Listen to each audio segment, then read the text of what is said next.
Welcome to the Center for Spiritual Living Denver. We are so grateful you decided to join us today. Whether you are with us in person or watching online, we want you to know you are welcome here. We are so very grateful you have chosen to spend time with us. We are a place, a space, and a face of love. We are a spiritual community teaching ancient wisdom and new thought principles that empower our lives and the lives of others. We invite you to join us every Sunday at the historic Grant Avenue Community Center and Sacred Place at 216 South Grant Street in Denver, Colorado, and online on our YouTube channel at 10 a.m. Mountain Time. This is a place where all people, in all our diversity, on all our different paths, and with all our individual and unique expressions of life, may come together to celebrate our inherent oneness as perfect manifestations of the one Spirit through the use of science of mind principles. We recognize that our thoughts create our journey, and by affirming love, faith, compassion, and joy, we attract beauty, peace, and purpose into our lives. We give thanks for our uniqueness and our diversity of life, while we celebrate the one life that is all life, God's life. We come together each Sunday to hear inspiring messages by our minister, Reverend Elzia Sekou, and our various guest speakers, as well as share in fellowship and collective conversations. Plus, we trust you will be inspired by our special guest musicians. And now, here is our opening song, The Garden by Eddie Watkins Jr.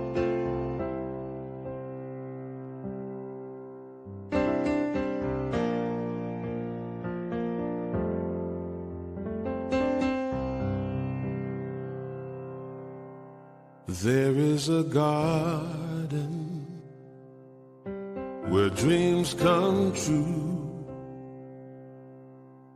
a beautiful garden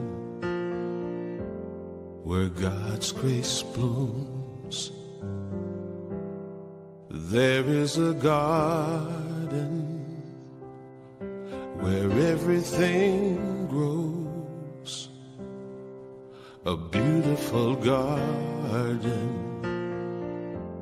where love is sown. And in this place of light and love, you can have anything that you're dreaming of. There is a garden where dreams come true, a beautiful garden, that garden is you.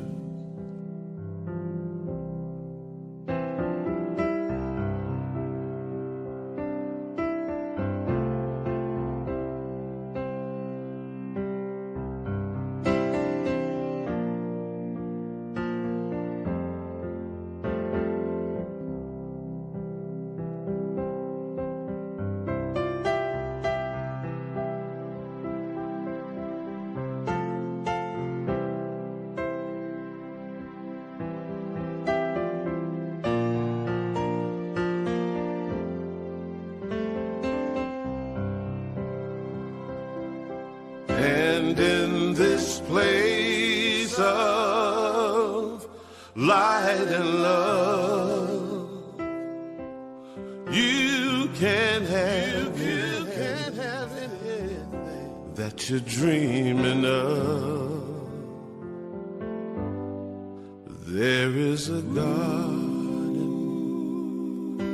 where dreams come true, a beautiful garden, that garden is you. Such a beautiful garden, that garden is you.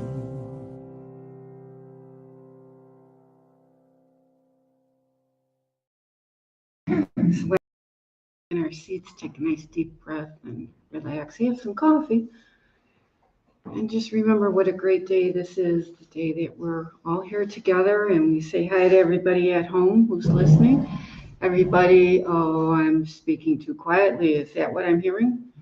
Okay, I will speak up. I'll yell. So sorry about that. Everyone just relax and let's close our eyes and let go of everything that it took to get here today. I know some people had trouble getting here. And just take a nice deep breath and relax and enjoy the fact that today it's getting warmer out after a cool, rainy week. And know that we are all here together and we are all just wonderful together. We are brothers and sisters in arms, and we bless Diego and the music of Susan. And take another deep breath and let's relax into today's reading, which is called Flowers and Weeds, and it's from Alan Cohen's book, A Daily Dose of Sanity. Have you ever noticed that when you are about to take a significant step in your life, make a major change, or approach a goal, events show up to oppose it? This is a common phenomenon and no accident. It is playing out a universal law which, as you understand it, can help you overcome and move beyond obstacles that confront you. When you set a goal or chart a course, you become keenly aware of two things. One, everything that matches your goal and can help you achieve it. And two, everything that opposes your goal and might stand in your way. In my garden, when I stimulate the growth of a plant with extra water and fertilizer, the plant grows more rapidly, and so do the weeds. The water and fertilizer accelerate their growth as well, and I have to pluck them to help the plant progress. The appearance of obstacles is not a bad thing at all. They can, in fact, be very helpful. Like weeds that sprout as the plant comes to flower and fruit, obstacles are a sign that you and your project are growing. Fears and doubts are absolutely normal, and they need not shut us down. When you face fears, doubts, and resistance from ourselves or others, remember why you want your goal and why you deserve it. Your original intention and motivation will help you pluck the weeds and let your plant grow to fruition. Even better, while you grow your project, you will also be growing yourself. You will accept the fear and doubt, but not let it overwhelm you. You'll be better able to accept that they are simply a part of your journey. Do not be surprised when issues come up along your path. If they do come up, excuse me. If they don't come up, enjoy the ride. But if they do come up, consider them opportunities for healing and empowerment that will leave you far ahead of where you would be if they had not surfaced at all. And here's a couple quotes. First one is from Alan Cohen. Whenever I step forward to claim a big new yes, all of my old no's come back to greet me. I choose to use obstacles as opportunities to accept and believe in myself, strengthen my resolve, reach my goals, and expand my consciousness. And then there's Ernest Holmes. We did not create our nature. We cannot change its inherent reality. We are what we are, and we use this nature for better or for worse. And now here's our great friend Susan Clark is back with us today, and her song is Dancing with the Universe. And here we go. Hit it, Susan. CSL Denver, Susan Clark with you to provide some music for the service. This is a brand new song for me. I just learned it, especially for you. It's called Dancing with the Unknown, and it was performed by Valkyrie Beatflow. Unusual name. Hope you enjoy it.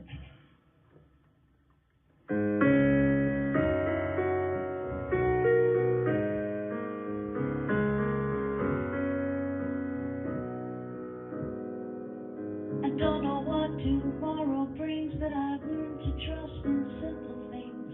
The road ahead might twist and turn, but through it all I live and learn. The unknown's a friend, not a fear. I'll walk the path and hold you near, hold you near. I'm dancing with the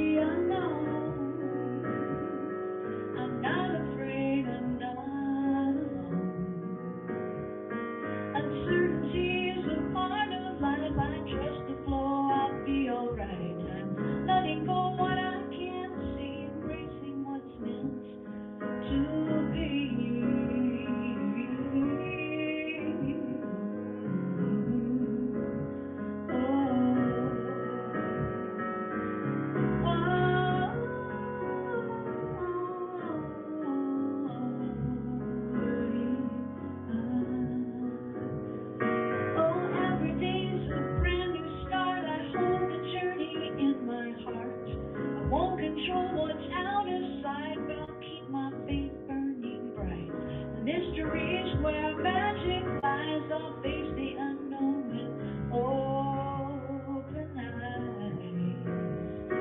I'm dancing with the unknown. Uncertainty's a part of life. I trust the flow, I'll be alright. I'm letting go what I can't see, embracing what's meant to be. Oh, embracing what's meant to be.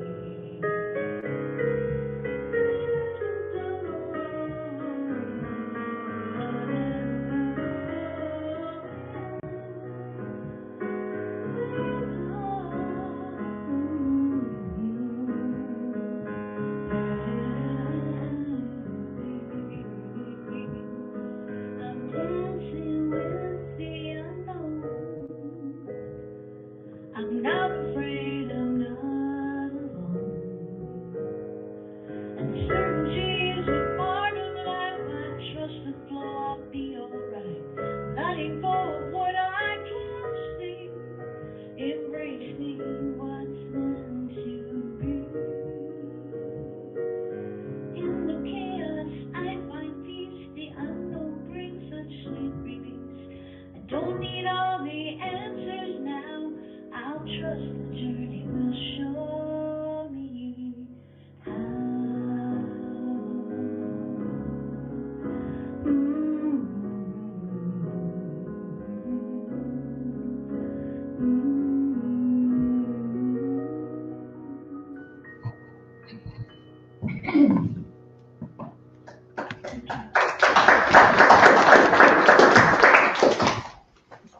Good morning, good morning, good morning, and welcome to CSL Denver, a place, a space, and a face of love.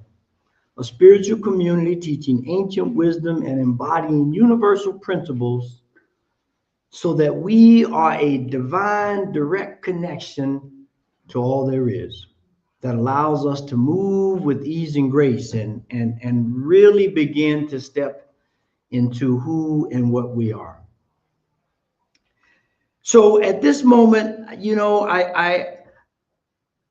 there's so much uncertainty, and that's just where we're going to start this month. This month's theme is the power of uncertainty, the power of uncertainty. And so as we prepare to step into that, let's just take a moment to go within and to center ourselves in that idea that there is power in uncertainty. And so infinite spirit, source of all life, wisdom and understanding, we pause in this sacred moment and turn within. With open hearts and receptive minds, we attune ourselves to the guidance that is all around us and within us. May every thought today move in the direction of clarity. May every word spoken be anchored in truth. And may every action we take be a conscious step towards wholeness. We affirm that we stand in the current of a universal intelligence that is receptive, responsive, and forever revealing itself to us. From this awareness, we are grateful. For this guidance, we are available. And for this unfolding, we say yes. And so it is. Amen. And so this topic of uncertainty that we are going to embark on this month, I'm sure most of us, if not all of us, this week, last week, the coming week, this exact moment right now, have a ton of uncertainty. Uncertainty about the gas prices that I don't know. Uncertainty about the gas prices. Uncertainty about that hamburger you used to get that you could probably get for $8 that now costs $18. There is an uncertainty, and those are the small uncertainties. There's some other things that I don't even want to go into that allows us, if we're not careful, to be pushed off course, to not tap into the wisdom that is within each and every one of us to move through these moments. And so often today, when we hear the word uncertainty, we think of a moment where it's void, where I don't know what to do. I'm stuck. I'm just at wit's end. And I'm here to tell you that today, that is not the case. That uncertainty is the starting block to life itself. And it is the starting block for understanding who and what we are. A place where we can step into the clarity of a moment and feel into the environment, feel into the situation, feel into the problem, if you will. And there are no problems. There are only opportunities for us to step up. Because we have to understand and remember that in this teaching, that words, ideas, concepts, images have power. And that, as we said earlier, that we live in a universe that is responsive to us. And so we have to be very careful. That responsiveness goes all the way down to your very cells. Right now, if we was to eat some candy or something sweet, which I just love, my body knows immediately that something has changed, right? It is receptive to that sugar going through my body, and it reacts or acts, not react, it acts. And so that same thing happens with us. And so we want to look today at this idea of uncertainty being the starting block, the place where faith, intuition, courage, and creativity are awakened, asking us to stand before the unknown with full evidence that there is a way out. There is a next step. There is a place where that uncertainty becomes the fertilizer for the new seed that is being planted. Now, when we think about uncertainty, it's a point or a place for choice, not for fear, not for any of the things that customarily happen or we think about when we think about uncertainty. Because I want to suppose this idea at the very outset.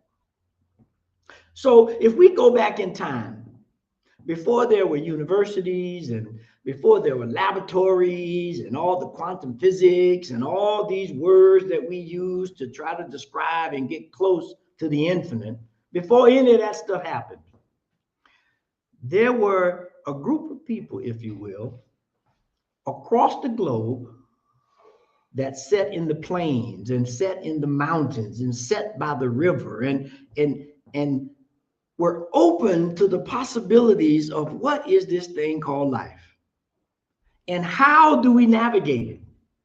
I've seen the buffalo out there and they got in some bad situations. I saw these things in the mountains and they didn't turn out the way I thought, but they were able to sit in that unknown, in that mystery, and intuit and feel into and learn how to communicate with the divine. How many of you are practicing that language? I mean, you know, we got all kinds of language. We got emoji language and sign language and English language and Spanish language. But how many of us are learning the language of the divine? That moment where we have to be still, and here's the kicker, and no, not still and think about it, not still and be in some uncertain point where I gotta try to figure this thing out. It says be still and know. Now, we live in a fast-paced world right now. It's hard to do that. It's hard to be still And it's hard to know with so many things coming at you.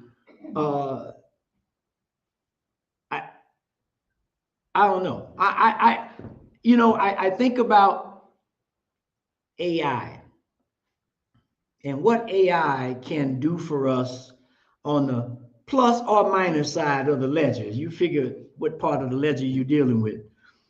But it creates this opportunity, not for uncertainty, not to get too caught up in the image, but look at the process of what it does. How it steps into an uncertain moment. Because most of the time when people go to an AI chat bot, if you will, they are uncertain about something. They're trying to ask the question about something as simple as what's the best place to eat in my neighborhood? Or what is life? I don't know. I'm trapped up right now. But the one thing that the AI, I think, provides us as a model, when that question comes forth, it does not step into an uncertain moment. It says, all right, well, let me go and see what resources I have. Let me go and listen, if you will, to a language that elucidates, put a light on, shine it bright on all things. And then I'm going to present it to you. And then you got a choice. You have a choice. And so when we understand that, we understand that this place of uncertainty is not a passive place. It's an active place. It's a place to engage. It's a place to be involved so that we begin to learn not only to listen to the divine intelligence, but to speak that same language. To speak that language. And now, it's not always a language that is understandable if you're not attuned to it. Because you see, this information, this intelligence, this code, if you will, that comes to us every day in every way is immense, and it shows itself in many different ways. I can go to China and look at a symbol with two lines actually crossed, and look at that and said, okay, somebody made two scratch marks. Maybe they were trying to, how you want to see if your pen is right, and then you just start,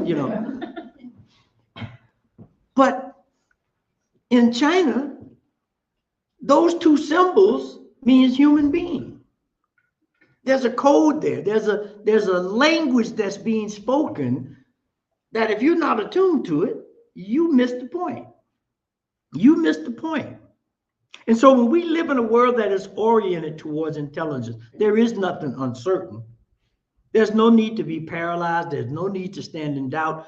That is the time for us to realize what uncertainty is. And if we look at this first slide tells us uncertainty is not the enemy of faith. It is the very ground from which faith grows. God does not wait for us to have it all figured out. He meets us in that not knowing. And it is there that transformation begins. It's there in that unsureness, in that unclarity, in that darkness, if you will, that these things happen. I got into a serious debate with a good friend of mine yesterday. We were screaming at each other. That's what I call a good debate. And we were talking about this whole idea of the beginning, of how things started and this whole mystery of life. And he made this statement about the black hole, that, there's nothing there. And I said, well, wait a minute now, let's just take a step back. Because when we look at the science of black holes contain everything: light, darkness, and anything in between. So when you hear someone talk about where there's this darkness, and unfortunately, we have put some bad labels on darkness. But I'm here to submit that it is in that darkness, that uncertainty, that moment, that everything is created. Because if we look at the Big Bang, I mean, there are many different stories, but I like that one. When the Big Bang happens from this dark spot, this hole, as they say, it emits life. The light comes out of it. So when we start doing these crazy comparisons of light and dark, we have stepped into an uncertain moment. And we have stepped into an idea that creates separation that only leads to confusion, uncertainty. Did I say uncertain? Oh, yeah. Uncertainty, and a place where we are totally without a communication line. We had that program, I forget, it was a game show, but you had a lifeline. You could call somebody. If you got in trouble, you didn't know the answer, and they had like $10,000 on the line, you could call somebody and get that answer. Well, we got that, we got that all the time. There's that old gospel song that, God is on the main line, tell him what you want. That's what we have to be. That's how we got to navigate, because the uncertainty is almost insurmountable. Now, I try to do all the good things. Don't happen all the time, but I'm still trying. But sometimes I look at any moment in life, and I am scared out of my wits. Let's just be honest.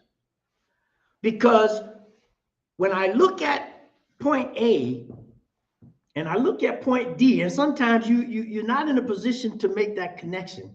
But when you are able to begin to see the things that are in place, boy, it looks pretty tantalizing. I'll put it in that word. It looks tantalizing. I won't put no good or bad on it, but it is an idea where we're just floating in the wind. But what I want to say is that uncertainty is calling us to a higher calling. We live in a world right now that is allergic, absolutely allergic to uncertainty. We got 14-day weathercasts. We got GPS that tell you you're going the wrong way before you make the turn. We are in a place in a world that is so mysterious that we are trying to have all the answers right now, and that's just not how this works. It's not. Now, if somebody got a point to take, some debate with this idea, speak up now, as they say, or forever hold your peace, because it is in those moments that the creativity comes, that we are able to map things out, if you will. And even a map, that's a dangerous word too, because, we use these maps as if the map is the territory. If you go to the old Yugoslavia with a map that shows Yugoslavia, you will be lost for a very long time. And I don't care how much willpower, I don't care how much praying, I don't care how much meditation you do, you are not going to find Yugoslavia because it doesn't exist in that context anymore. So the map is just it's a proximity of the terrain, but you don't know what you got until you get in it. And that's what the uncertainty is calling us into. That's what it's calling us into. Not fear, not blame, not imagining these crazy things in your head. I won't give you any images to think of. I'll let you deal with your own. But this is a gift. This opportunity is a gift for us to step forth. Paul Tillich says this in this next slide. Doubt is not the opposite of faith. it is one element of faith. It is an element of faith. It is that thing that allows us to move in a way that creates wholeness. If we really think about it, because when we look at life as we know it, and we know it's still, I'll say evolving, but I think sometimes the better word is not evolving, because that we get stuck with this evolving thing sometimes. But it is revealing itself to us. And sometimes we call that revelation and evolution, or evolvement, right? But we know that even the one thing that we look at that we think is a oneness outside of the divine itself, whether it's a cell or us, it is made up of many components. And sometimes those components create a whole nother system. There's a respiratory system that we all have. There's a circulatory system we all have that's made up of all kinds of parts. And that's how life works. That's how we deal with this uncertainty. That's why we know that it is there. That's the starting block. That's the starting block. Now, this is not a new phenomenon. It's been around, like I said, when those ancestors of ours were sitting in the plain or next to the river or into the mountains. And one of the greatest examples of this, well, Moses is one. We can think about the uncertainty of Moses. Moses, I want you to go up in these mountains, and I'm going to have a conversation. Oh, we got some language conversation going on. And I want you to be still and know and listen. And what did Moses say? I need to see something. You calling me up into it's hard to get up in these mountains. I don't know whether to bring a coat or short pants. I mean, this is a difficult thing to do in these mountains. And what did Moses do? Moses went up and he asked, I need to see. And God said, Moses, you do not have the language right now to do that. So instead, I'm going to burn a bush over here just to show you what's going on. Moses said, ooh, okay, all right. Give me the commandments. I'm going back down. But think about it. But when you look at that story, think about all the people that was left down in the valley. What did they do? They started worshiping the calf. Because they were in this state of uncertainty. They weren't patient enough. They weren't developing their language enough to talk to God, to move through this so-called uncertainty. But now I think the point that we are right now, I think the most tantalizing story is Abraham. Abraham was told by God, as the story goes, I want you to drop it all. I want you to let go of everything. And in Genesis 12:1, this is what it reads. The Lord said to Abraham, or Abram at that time, go from your country, your people, and your father's home to the land I will show you. So basically, I need you to give it all up and go to the place that I will show you. Now, you know, what are we going to ask for? First thing, where the GPS? I need to see. I need the GPS to know where I'm going, because I need to know if the Starbucks is on the way or whatever it is. I need to know. I ain't just stepping out here on faith. But that's what we're being asked to do. You know, he had no map, no GPS, no 5-year plan, no none of that. He walked by faith and not by sight. That's what uncertainty is calling us into. We say these things very flippantly, I think, self-included. You know, this is a place here at the Center for Spiritual Living Denver. This is a place where we begin to look at the essence of things, not the pontification of things. I can take a point and I can pontificate with the best of them. But that's not what life is calling us to do. Life is calling us to be engaged, to step into these unsecure, uncertain moments so that something can arise from us, something that can be awakened in us to make it through, not just for ourselves. Why not just for ourselves? Well, because we know there is a oneness. Everything is connected to something else. And when I do better, you do better. Even if it's nothing but you see me doing better and have the idea that it's possible for me as well.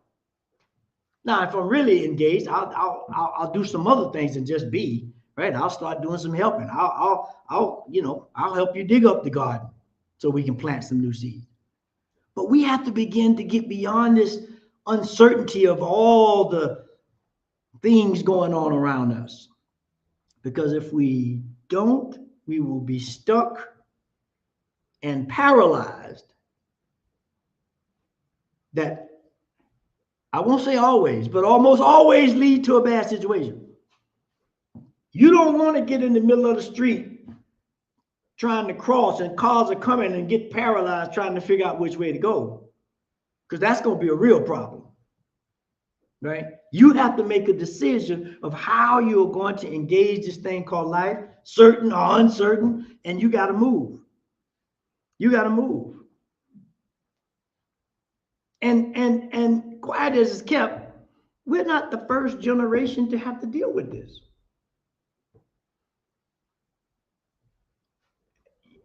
I'm not going to go there, but just think.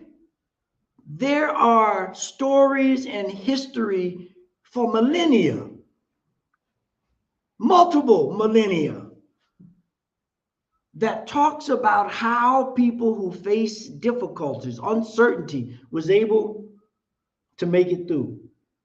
Not groaning and grumping, and with a smile. With a smile, because they developed that language. They understood the necessity of uncertainty, right? The saints, the mystics, the poets, and the prophets have all walked this same way. Again and again, they arrived at the same conclusion, that the unknown is not outside of God's territory. It is the very terrain that God calls home. It's that uncertain. You think about if we continue with our Big Bang theory. There was a bunch of gas, clouds, that has congealed and done all kinds of things to you and I sitting here today. Now, if you saw the clouds and tried to see us, you'd think there's some uncertainty. There's no way in God's green earth. Ooh, that wasn't even around you, was it? No, there's no way in God's crazy clouds that there was going to be an earth. You'd have looked at that and you'd have been uncertain if somebody said, well, we're going to create some people that's going to create AI and airplanes and all kinds of things. You'd have said, boy, this person they are uncertain about what they're saying. That I can be assured of. But that's not how it goes. That uncertainty unfolded. They understood that our productive culture causes us to forget the divine connection, to forget that communication. So God is not waiting at a destination for us to arrive at. God is not standing at the finish line waiting impatiently for us to get there. Although that's what we've been told. But that's not the case. God is present in the uncertainty itself. And so as we step forward into that, I want to give you 3 tools to help us navigate, especially now. We need it. We need to share it. And the first thing is, uncertainty is not a stop sign. It is a sign to step into faith. This next slide by Alan Watts, one of my favorites. Alan says, faith has no preconceptions. It is a plunge into the unknown. Belief clings, but faith lets go. We walk around with a whole bunch of beliefs. But do you have any faith in those beliefs? Because if I do, I don't need to believe it anymore. I need to just step into it. I need to step. Uncertainty is an invitation to listen at a deeper level. It asks us to move from reaction to reflection, from fear to faith, from control, from control to communication.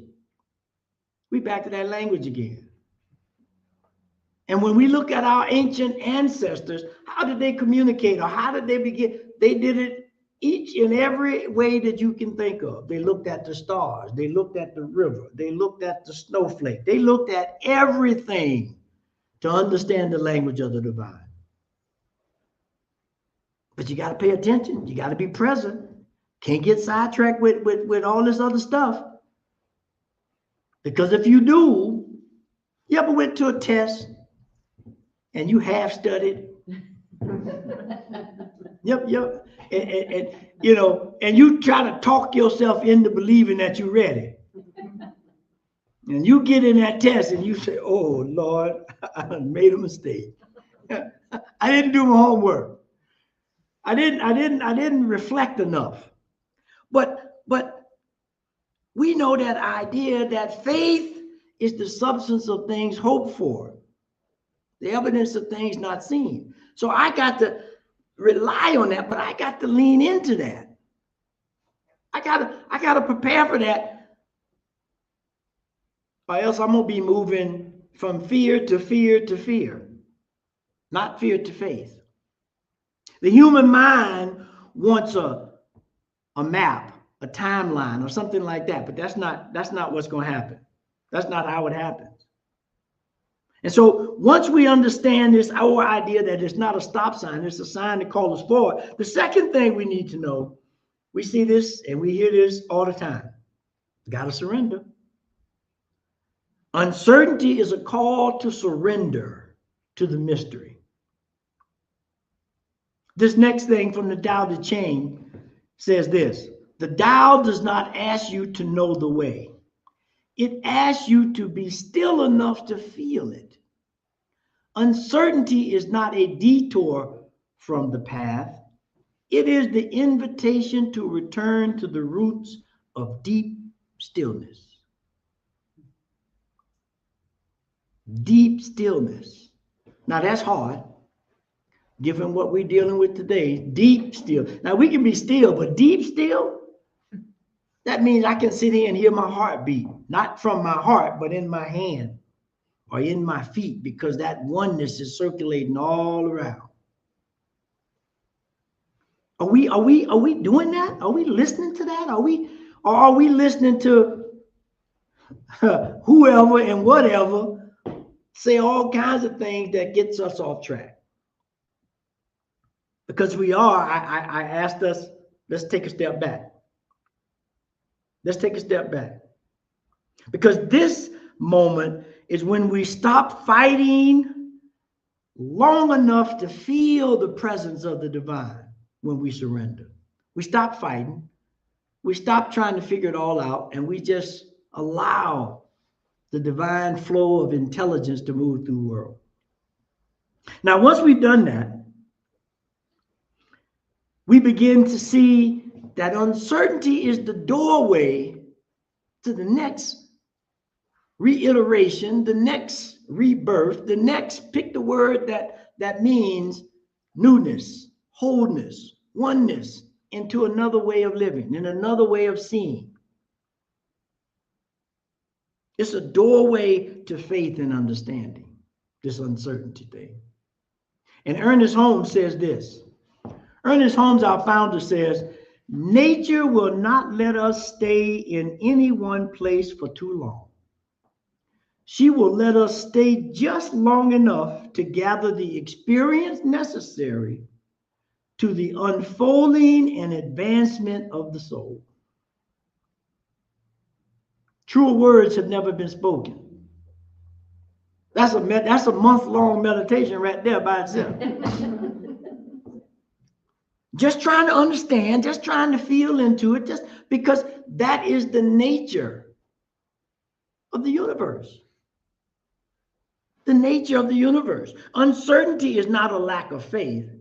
It is the point where faith is being stretched, refined, and awakened.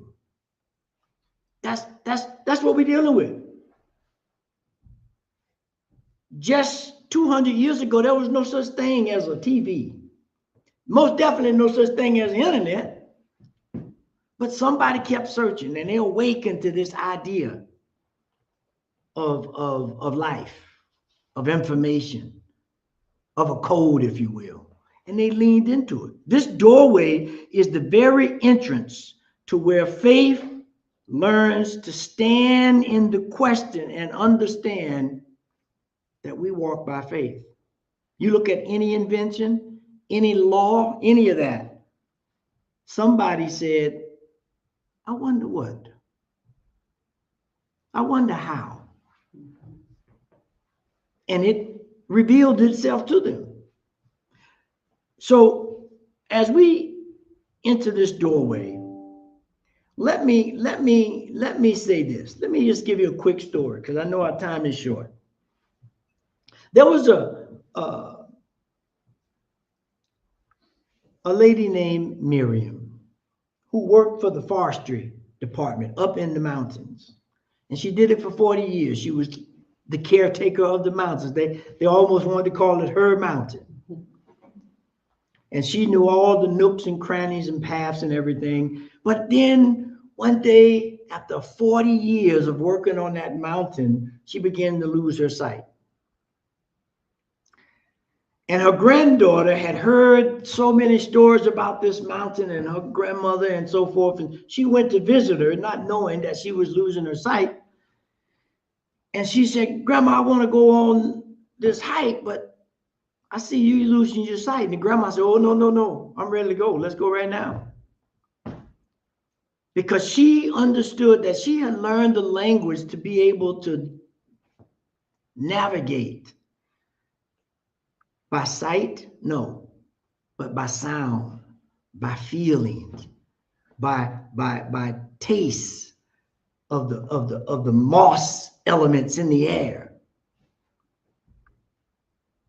And she was able to traverse the paths and tell her daughter, her granddaughter, just hold up, do you hear that stream? She said, yeah, okay, when we get that stream, we got to go left. She understood that there were more ways to communicate than just the normal ways. And they made it to the summit, and they were able to do all the things on the mountain that she had come to experience with her grandmother. And the granddaughter said, well, how did you figure that out? Because I walk by faith and not by sight. And so it is. So as we take this moment right now, we step into prayer. We step into that idea where all things are possible. Not because I say so, but because they are. Because we live in a universe of infinite intelligence and infinite possibility, and we have that intelligence coursing through our veins. And as we allow ourselves to be still and know and step into that with ease and grace, we begin to be a beacon for that idea, that we can move beyond uncertainty, that it is only a doorway to something more, better, expansive, because that is the evolution, if you will, of life, the transformation of life, the moving forward in all that we do. And so I know right here, right now, for those that are here in person, and those are online, that we are stepping into tomorrow. with a new idea, with a new way of communication, with a new way of listening and feeling and knowing that God is here. And so it is in that understanding, in that moment of pure surrender, that we release any ideas of fear or anything that causes us to not lean on the everlasting arm of the Lord. Because it is there that we allow God to be God and for us to be the emissaries of that divine idea. And so we trust it, we hold on to it, and so we just release this whole idea, this prayer, this understanding into a law that is always working, knowing that it is right here, right now, and so it is. Amen. And so, as always, there's a call to action. These are big ones. So they'll be on the website. But this week, write down the top 3 uncertainties weighing on your heart. For each one, write this single question beside it. What might God be revealing through this? Don't try to answer it. Don't force a conclusion. Just sit with the question. Uncertainty invites us to reflect, and reflection opens us up to revelation. The act of writing it down is an act of faith. And then if you choose to go to the second step, identify one area in your life where you have been waiting for certainty before action. One dream deferred, one conversation delayed, one door you have not yet knocked on. This week, take one small action in that direction, even if you have no guarantee of the outcome. This is how we got to engage this thing called life, and this is how we do it. And so to anchor that, we have this affirmation to help center this. I stand at the starting block of the unknown. I breathe, I trust, I listen, and I move with faith, and so it is. And so it is now that time as we move for supporting this idea at CSL Denver. We are so grateful for your time, treasure, and talents, and we welcome you with open arms. And so there's many different ways to give. You can give here in the center. You can go to the website. You can send a mail to the P.O. box, but however you do, please give. And if it feels comfortable, as we anchor this idea into our lives, we place our hand on our heart if that feels comfortable, and we read this affirmation. This perfect gift is spirit-informed, circulating and blessing all that it touches. Freely I give, and joyously I receive, and so it is, amen. And so it is, amen. And so now Alice is going to come up and give us some announcements. And thank you. Okay, we have the new May, June Science of Mind magazines available for sale. They are $10 a piece. We also have some older ones that are sitting on the table in front. So if you want to take, those are free. So if you want to take one or some or all of them home and read them, please feel free to. Let's see, it's a bi-monthly magazine. So like I said, it's the May, June. So help yourselves. And then today, right after service, after we have some coffee and some birthday cake for Jerry, we have the meditation and coffee social. So we'll circle up some chairs. We'll get in a circle if you are wishing to stay afterwards. And Reverend Elzia will lead a short meditation, and then we'll have some discussion. So that's always a good thing to do. Our Curiosity Corner, we've kind of culled out a lot of the books. The ones on the bargain basement table right now, they are going away next week. So they're $1 a piece on the right-hand side. On the left-hand side, there are some other books. We've got a different price list. I had brought some Ernest Holmes books. We need to add some more because we don't have any more. We have one, Living the Science of Mind. And we are so blessed to have New Thought Media Network and Diego as our Sunday service producer. We invite you to go to www.ntmedia.org and check out what they have. They have something for everybody. They've got over 40 hours of weekly programming, prayers, discussions, podcasts, all kinds of stuff. So it's it helps for a weekly pick-me-up. And we are so truly blessed by everyone who has chosen to support CSL Denver by showing up on Sundays or watching our services online. We know that as we move through the rest of this year, as Reverend Delzia said, we have some uncertainty going on. So this is a place for us to get together in community and just and be with each other and talk about our uncertainties. And we know that the beloved is guiding each and every one of us. And so let's close out with Karen Drucker singing, I Am So Grateful. Hey, I'm so grateful.